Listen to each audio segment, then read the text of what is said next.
Hello, and welcome to another live broadcast with MedStar Health. My name is Karen Zingle, and I'm joined today by MedStar Health neurosurgeon, Dr. Victor Du. Today, we're talking about spinal tumors, how they are detected and treated, how they affect the spine. So stick around, give us a like, let us know you're watching, share this broadcast with your friends, and ask your questions in the comments below. Before we get started, welcome Dr. Du, and thank you for joining us. Thanks for having me. Before we begin our discussion, will you tell our viewers a little bit about yourself and your specialty?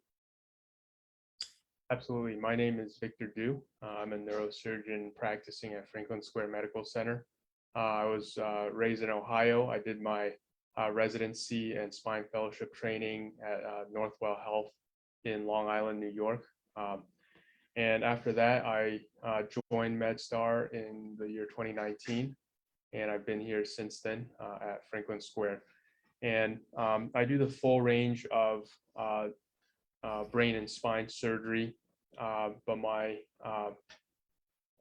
subspecialty training is complex spinal disorders. That includes the full range of spine pathologies, degenerative spine conditions, infections, scoliosis, deformity, and of course, tumors and neoplasm, which is the topic that we'll be discussing tonight. Wonderful. Thank you so much. It's great to have you. So yeah, as we've talked about, we're here to discuss spinal tumors, which sounds like an extremely complex and serious condition. How do you put your patients at ease?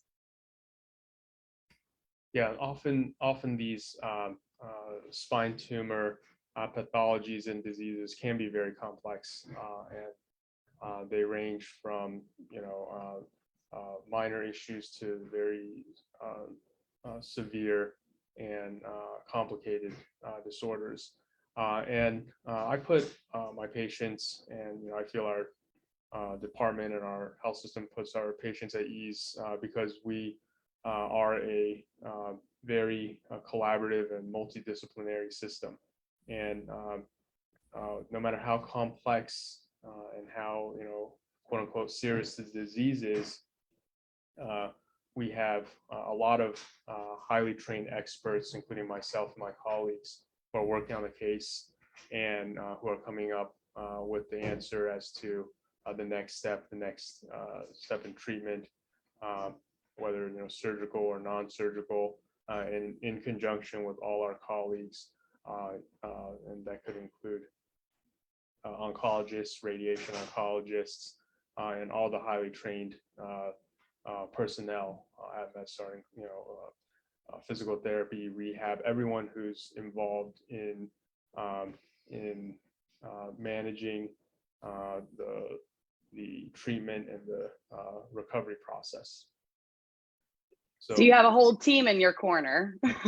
Absolutely. So we're very confident in ourselves and our infrastructure to deliver the highest quality care to every patient, no matter how complex the disease or disorder is. Well, thank you. That would certainly put me at ease. So thank you for explaining that. The spine is part of the central nervous system, as is the brain. How common are spinal tumors compared to brain tumors? Yeah, so both brain tumors and spine tumors are diseases that can occur frequently in the population. Overall, they're rare, but when you have a large enough population, for example, in the U.S. we have 350 million people, you're going to get tens of thousands of patients every year diagnosed with brain tumors and spine tumors. In terms of spine tumors specifically, we divide considerations for spine tumors into primary tumors that originated in the spine versus tumors that spread to the spine. Tumors that originate in the spine for example, in the bone of the spine or in the spinal cord, in the nerves of the spine or in the other tissues of the spine, like the dura, etc. Those are actually very rare. Okay, but we do see. Mm-hmm. Okay, we do see them. However, tumors that travel to the spine, that spread to the spine from other sources, from cancer, for example, breast cancer, lung cancer, prostate cancer, etc. That's actually quite frequent in cancer patients, and a very significant amount, number and proportion of patients who have some type of cancer, whether it's lung cancer, breast cancer, prostate cancer, any of these cancers, there's a significant probability that ultimately the tumor has the tendency to spread to the spine. Mm-hmm.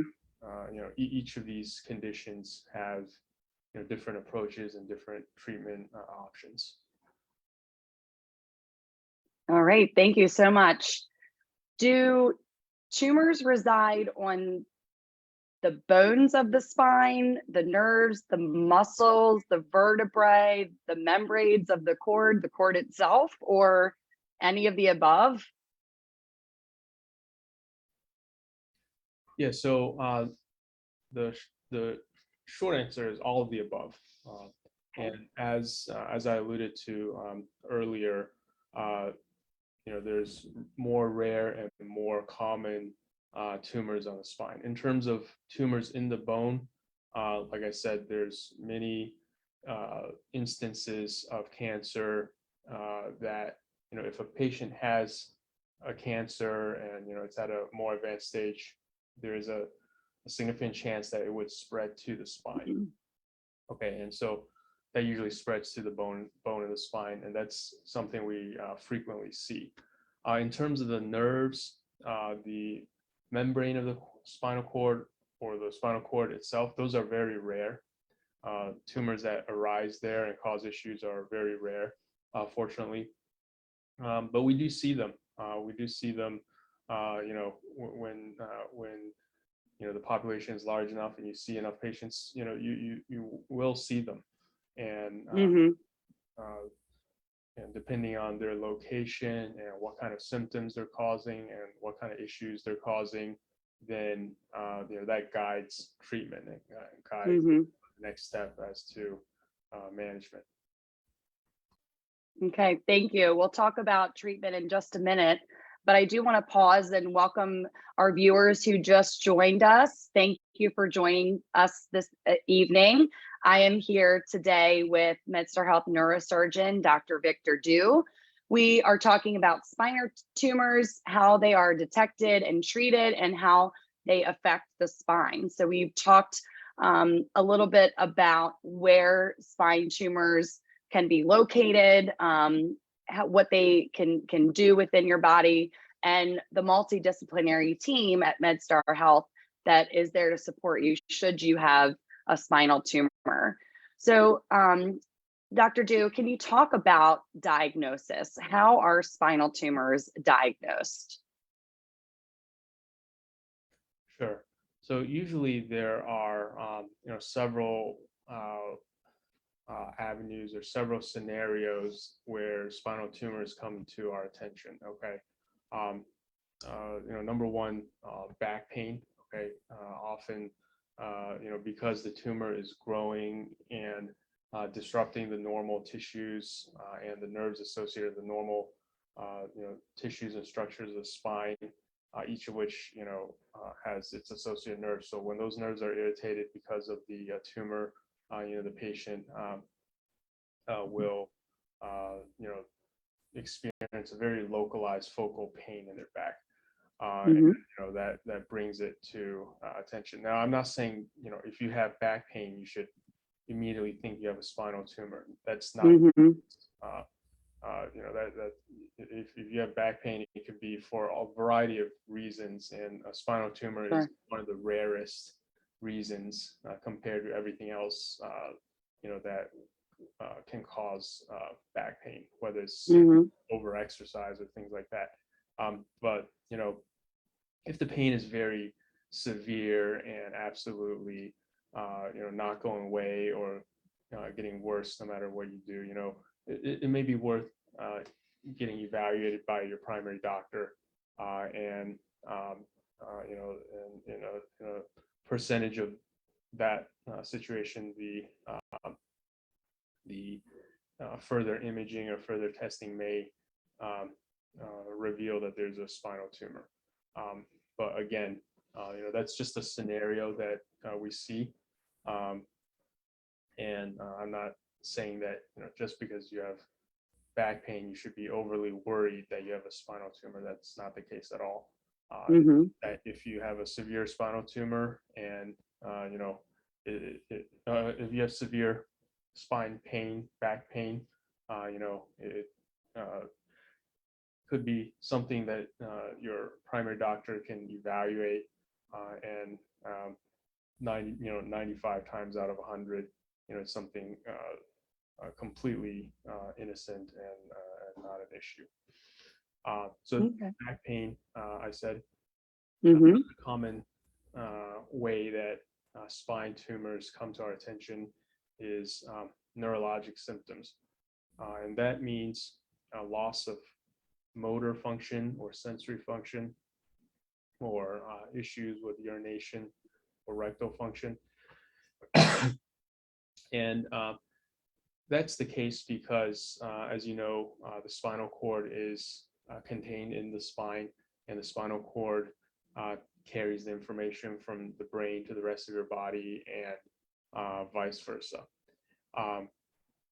So when there's a spinal tumor that grows and grows into places where it's not supposed to be, and it's pinching on the spinal cord or the spinal nerves, then that can manifest as weakness, numbness, and loss of issues with peeing and pooping. Okay. Mm-hmm.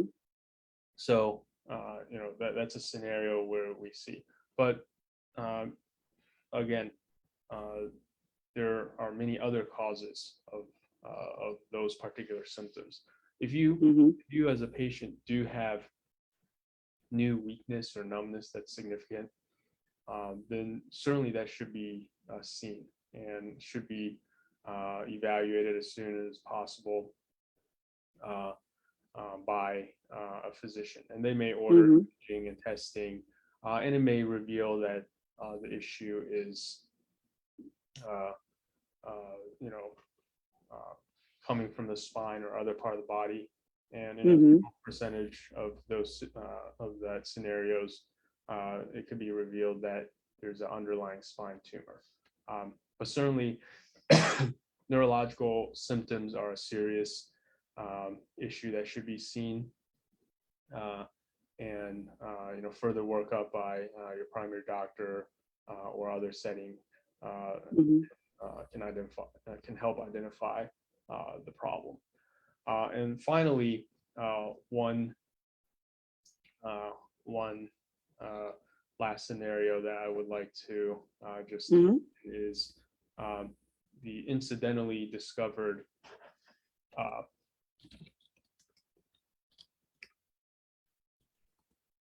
sorry, my computer just flashed.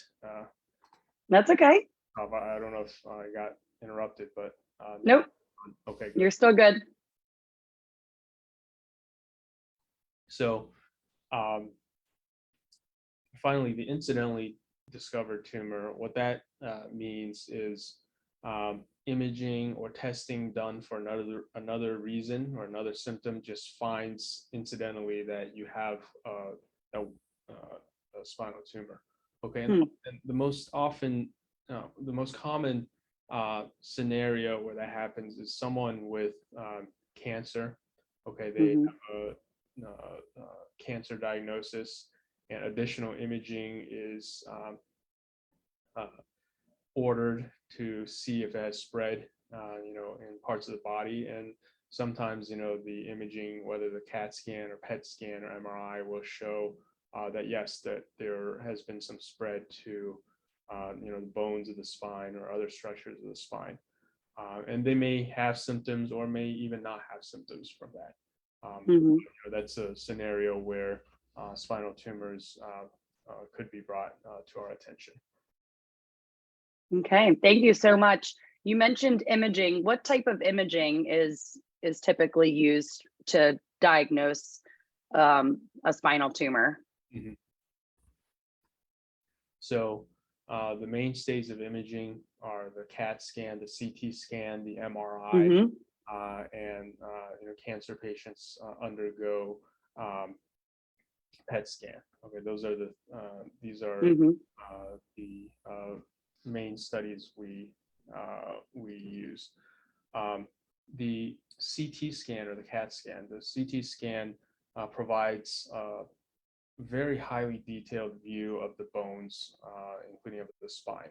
Okay, so it can show that, for example, a part of the spine has been eroded, and it could be, a tumor or some other process going on there. The MRI, it also shows the bone, but it can also show the soft tissues in great detail. And likewise, it can show, the presence of a tumor. And then a PET scan, nuclear medicine bone scan, that shows, that's a test that's often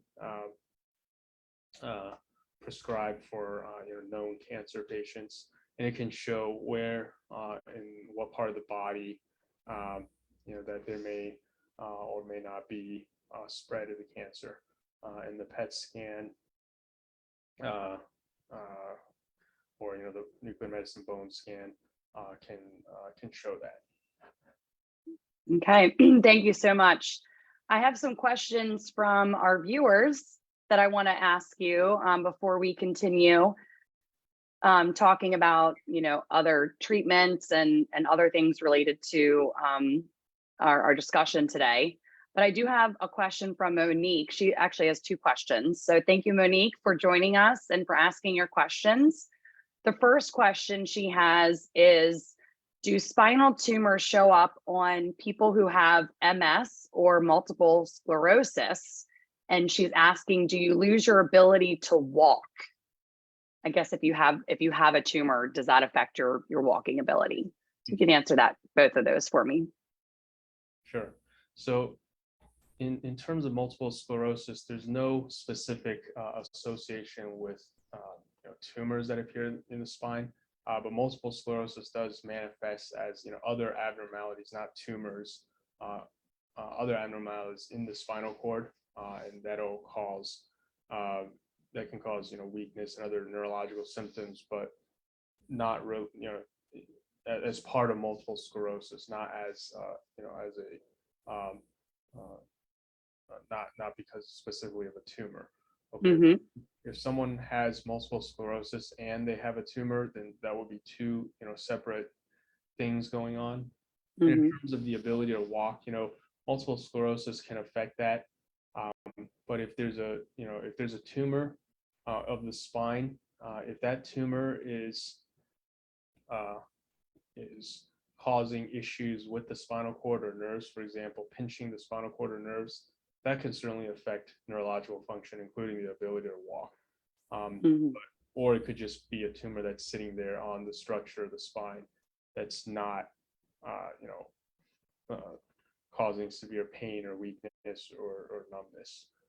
So yeah, that basically describes that scenario of having a tumor and multiple sclerosis at the same time. Okay, thank you so much for that. And thank you, Monique, for asking your questions. Just to remind our viewers, if you have any other questions for Dr. Du, please post them in the comments and we'll get those answered for you. So Dr. Du, what does cause a spinal tumor? Are there lifestyle factors that can make someone more likely to get one or to prevent one from occurring in their body? So excuse me.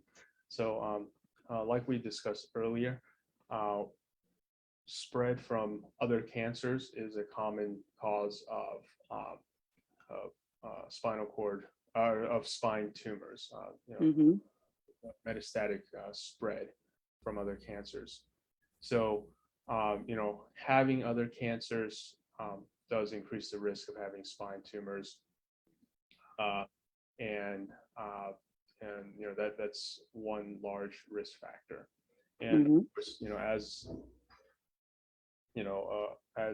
just all of us, which is a message for all of us, taking steps to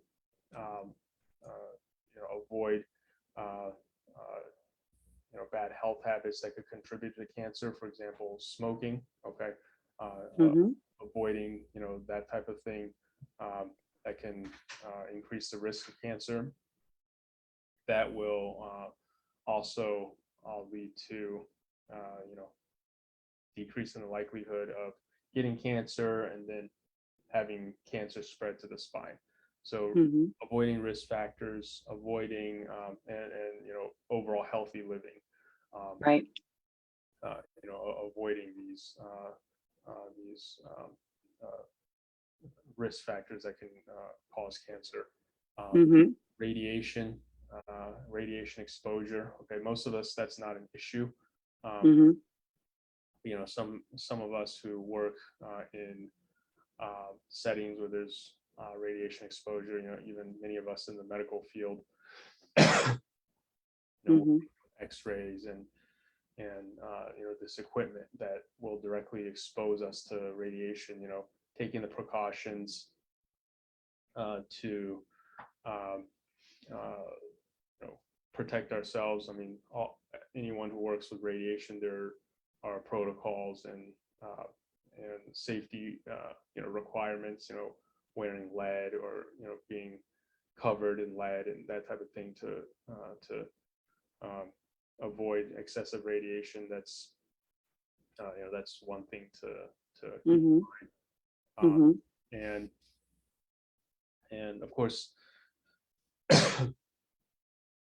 another cause of spine tumors that we ultimately can't control is a genetic factor. Okay, and there are genetic risk factors, genetic syndromes, that affect a small proportion of the population that can increase the occurrence of spine tumors and overall cancer in general. So that's a factor that we can't control. That's just the biology of the body, from the genetic perspective. What are some of those genetic risk factors? So there are, specifically for spine disorders, for spine tumors, there are certain genetic conditions like neurofibromatosis that can cause masses and tumors to grow on the spine, and other genetic variants that are associated with cancer overall, for example, different types of breast cancer, lung cancer, etc., that can cause, give a person a likelihood of increased risk of, for example, breast cancer or other cancers that can certainly spread to the spine ultimately. Okay. Thank you very much. Let's talk a little bit more about spinal tumors and cancer. Are all spinal tumors cancerous, or what percentage are versus are not cancerous? So the in terms of the overall occurrence of spine tumors, the large majority are cancerous just from the fact that they're spread from cancer, metastatic tumors to the spine. So someone has lung cancer or breast cancer, or prostate cancer, any cancer that could spread to the spine. And since since cancer is a common occurrence in the overall population, a proportion of that population will have cancer spread to the spine. However,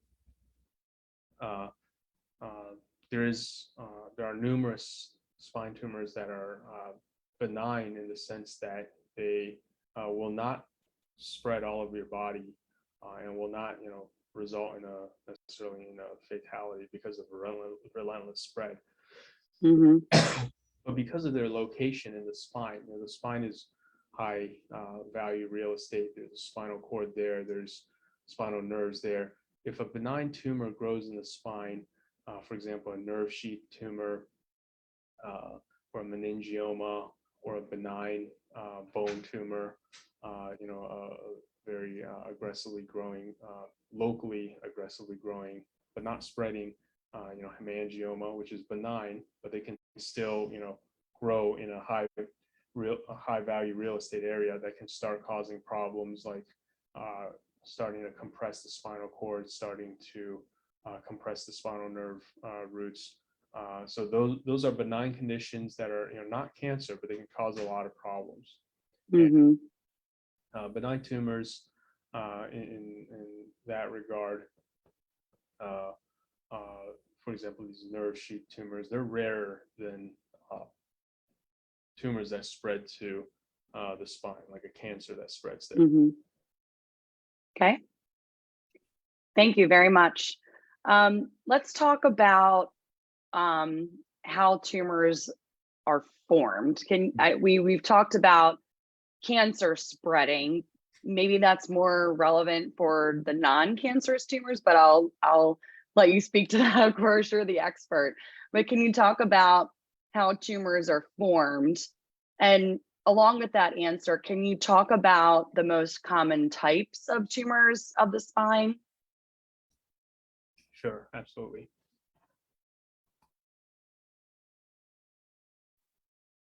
So how tumors form, tumors occur when the normal cells of our body, a certain few cells, a handful of cells in an area, quote unquote malfunction and start expanding and reproducing themselves in a very uncontrolled way. Okay, if you think of our genetics and the way our body is built, it's built according to a blueprint, okay, that DNA blueprint that guides, building the proper pieces of our body so that we can, function and live. When there's cells that are not going by the blueprint and they're doing their own thing and disrupting the area, that's when those cells become a tumor, okay? And, when that happens to the spine, then it'll cause a mass in the spine and cause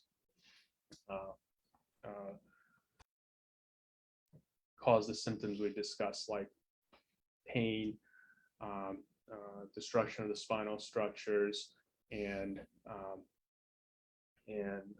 neurological symptoms. And as we alluded to earlier, the factors that cause these cells to behave in a bad way include genetic factors, pre-existing cancer, certain lifestyle things like smoking, tobacco use, etc. And that's ultimately when the cell goes haywire and decides to and starts forming a tumor, whether in the spine or other part of the body. Okay. What about the most common types of tumors of the spine? You mentioned meningioma earlier. Yeah. I think you might have mentioned a couple others, and we've talked that I don't think that would be related to the tumors that are cancerous from spreading, but you tell me what is the most common type of tumor of the spine? Sure. So the most common spinal tumors are the metastatic spine tumors, the cancer Right. spread from other part of the body. The benign tumors like the meningiomas, the schwannomas, neurofibromas, these are much rarer compared to the more common spread of cancer into the spine. So these are rare, but within that overall rare group of benign spine tumors, meningiomas, schwannomas, neurofibromas, hemangiomas are also very common, but in the vast majority of cases, hemangiomas are completely silent entities that don't cause any issues. Sometimes hemangiomas do grow aggressively and cause problems like pinching the spinal cord or pinching the spinal nerves. But yeah, meningiomas, these are tumors that arise from the covering of the spinal cord. They arise from the arachnoid covering of the spinal cord. Schwannomas, they arise from connective cells in the nerve roots, and neurofibromas also arising from the connective cells in the nerve roots of the spine, and specifically can be associated with genetic disorders. Those are some of the spine tumors that we encounter. Okay, thank you. We talked a little bit earlier about this, but can you tell our viewers how serious is a spinal tumor and how are they treated? So the seriousness of the spinal tumor depends on what kind of tumor it is and where it is in the spine. If it's a benign lesion, hemangioma, or a small schwannoma, or tiny meningioma, or a tumor like that that's in the spine, and it's just sitting there for many years, not growing, not shrinking, not causing issues.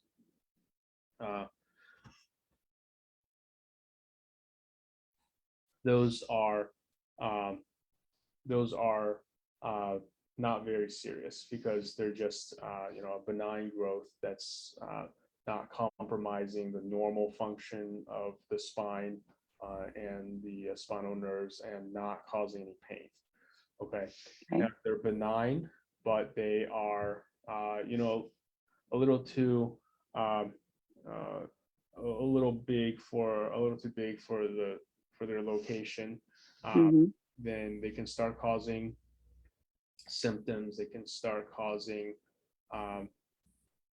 pain. They can start causing weakness, numbness, and in that case, that becomes an issue.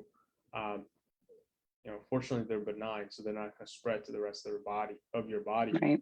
In the particular part of the body where they're causing issues.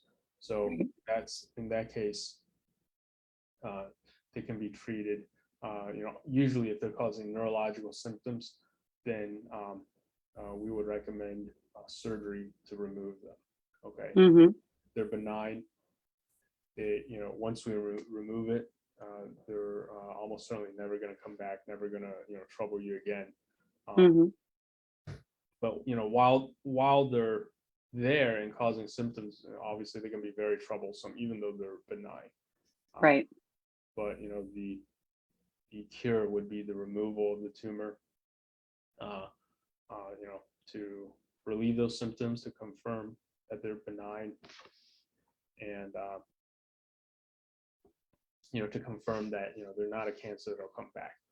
If they are a malignancy, okay, whether a primary malignancy, originating from the spine, like a chordoma, or a metastatic cancer that spread to the spine, then that has to be treated um, to prevent its malignant behavior. Mm-hmm.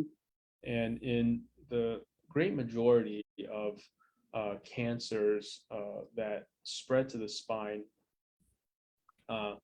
if they're not causing structural problems of the spine, if they're not causing, injury, fracture of the spine, if they're not um, pinching the spinal cord or the nerves or crushing the spinal cord or the nerves, um, they're not causing, for example, neurological symptoms, but they still need to be treated since they're, cancers, and will behave. Mm-hmm. Usually, depending on the type of cancer, radiation could potentially be very effective. The chemotherapy that's directed at that particular type of cancer. Mm-hmm. And that's, a multidisciplinary treatment involving, the medical oncologist, the radiation oncologist.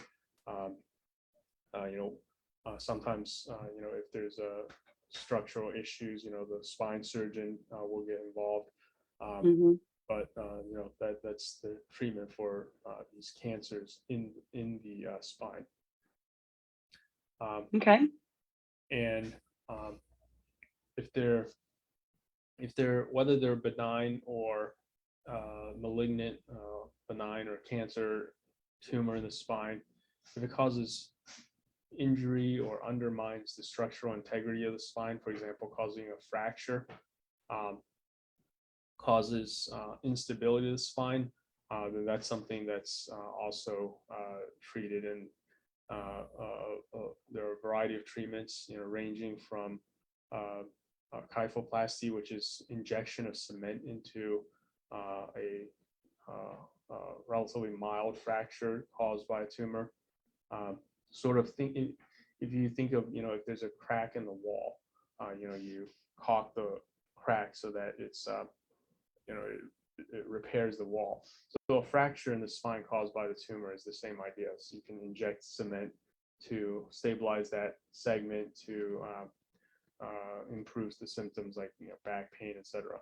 And if it causes more severe fractures and injury that seriously destabilizes the spine, where it's not even safe for that spine to hold up your normal body weight and function, then more involved stabilization of the spine may be needed, and that may involve surgery, more involved surgery. Okay. Thank you very much. What does surgery entail? If you were, so you mentioned surgery in a couple situations, surgery might be the treatment option. What does that entail? Surgery, encompasses a wide variety of treatments. So there's, small surgical procedures like that kyphoplasty that I mentioned, injecting cement to just stabilize a painful fracture caused by tumor. And if the tumor is causing neurological dysfunction, for example, if the tumor is pinching on the spinal cord or pinching on the spinal nerves, then one goal of the surgery would be to remove that factor, to remove the tumor, to give the spinal cord and nerves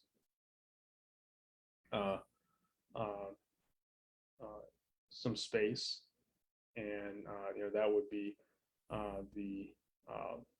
the goal of that surgery. And if the structural stability of the spine is undermined, for example, if the tumor has eroded a significant amount of bone in the spine and caused it to fracture and start dislocating, then that may involve a bigger surgery. For example, putting metal screws and rods into the spine to stabilize it, so that it's safe to carry that body weight on it. Okay. Thank you very much. We have another question from our viewers. Rhonda asked a question. Thank you, Rhonda, for asking your question. She asks, is it possible to develop a tumor on a ruptured disc?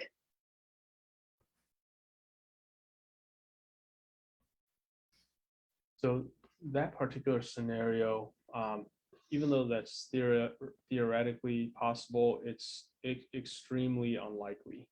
It's just exceedingly unlikely. Okay.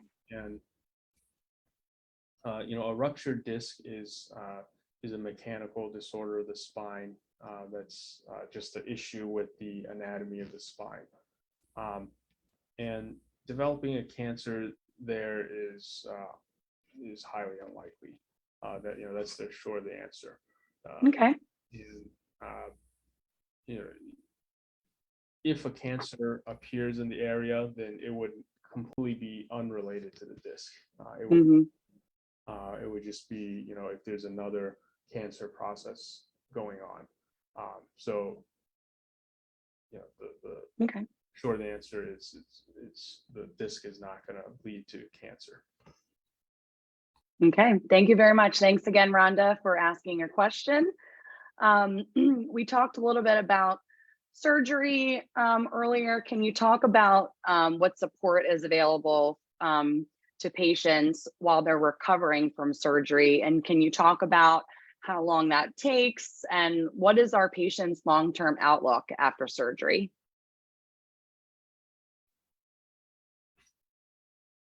So the recovery of surgery, just like the performance of the surgery and the diagnosis of spine, all of these are multidisciplinary undertakings involving many experts in the disease process. The recovery likewise involves many experts, including physiatrists, physical therapy, occupational therapy, with the goal of returning to normal function. And in terms of recovery and long-term outlook, that depends on the overall picture of the disease. Okay. Mm-hmm. If the disease is a benign tumor that's causing pain and, for example, some weakness and numbness, then removing that benign tumor will usually have an excellent outlook, and the person's going to live a normal life with a normal lifespan. If the spine tumor was unfortunately a cancer, and surgery was done for cancer, their life quality can significantly improve. For example, their spine could be stabilized, and their function can be restored and stabilized.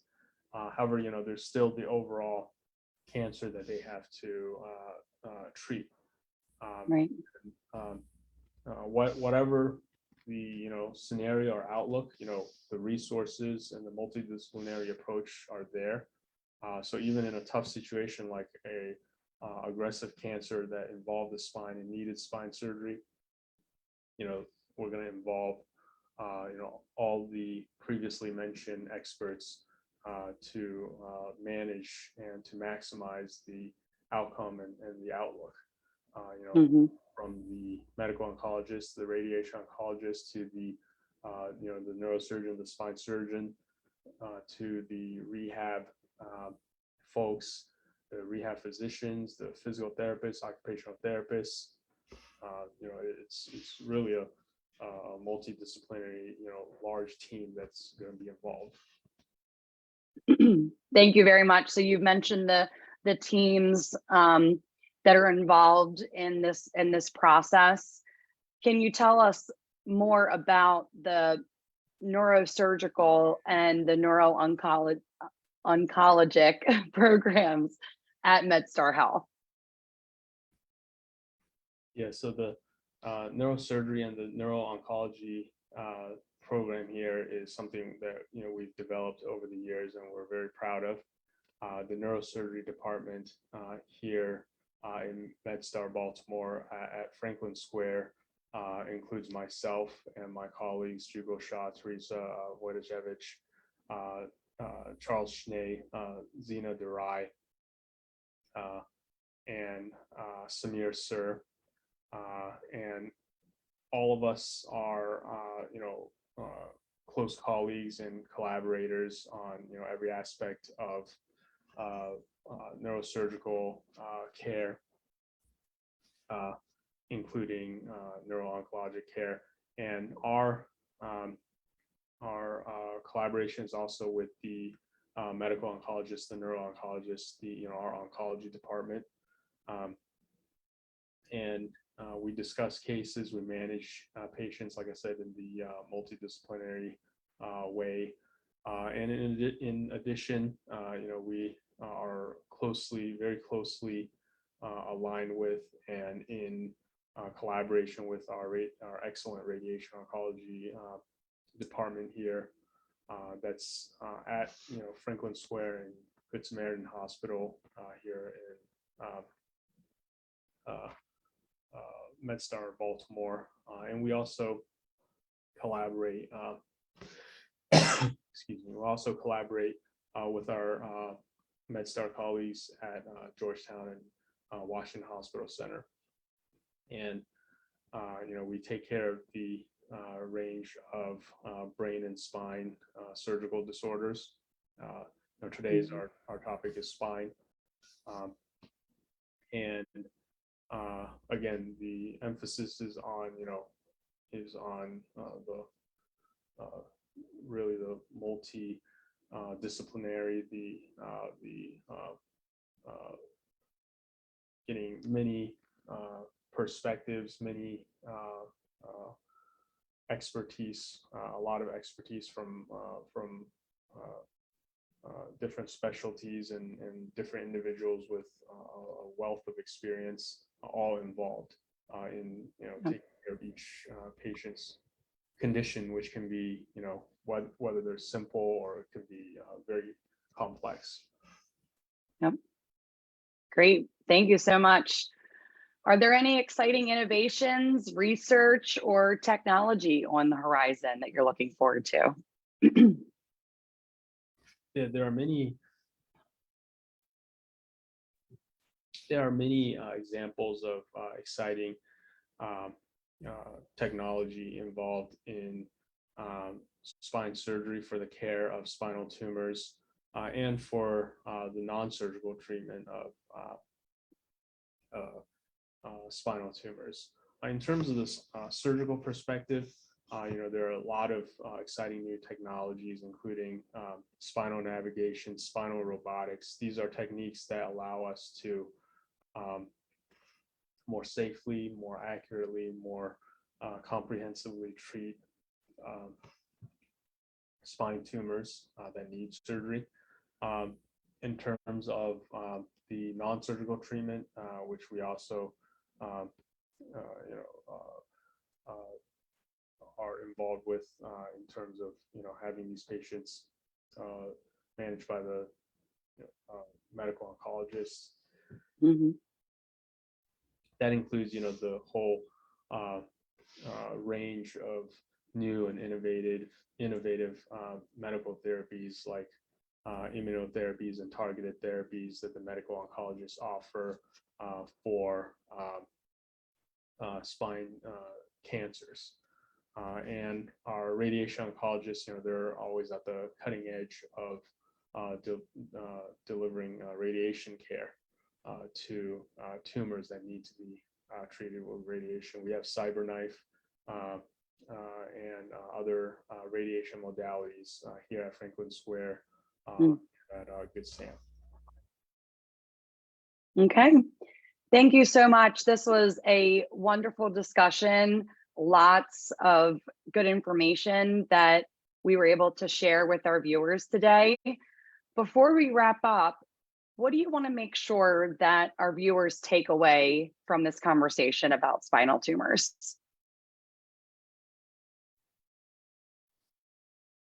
I think the most, the most immediately applicable message would be to continue living a healthy lifestyle, to avoid risk factors like smoking and these risk factors that we have control over, to reduce the likelihood of disorders like cancer, that can cause many issues, including spine issues. That's something we can apply immediately.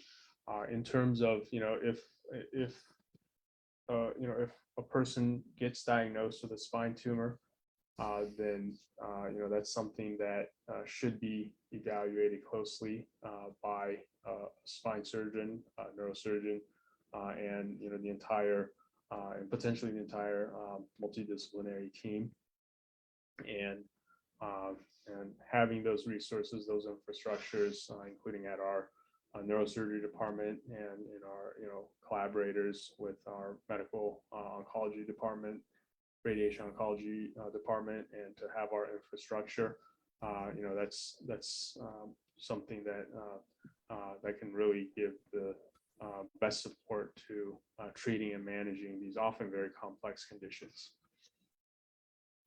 Great. Yeah, that sounds wonderful. Thank you so much for touching on those final points. That's all the time we have today. Thank you so much, Dr. Du, for your time.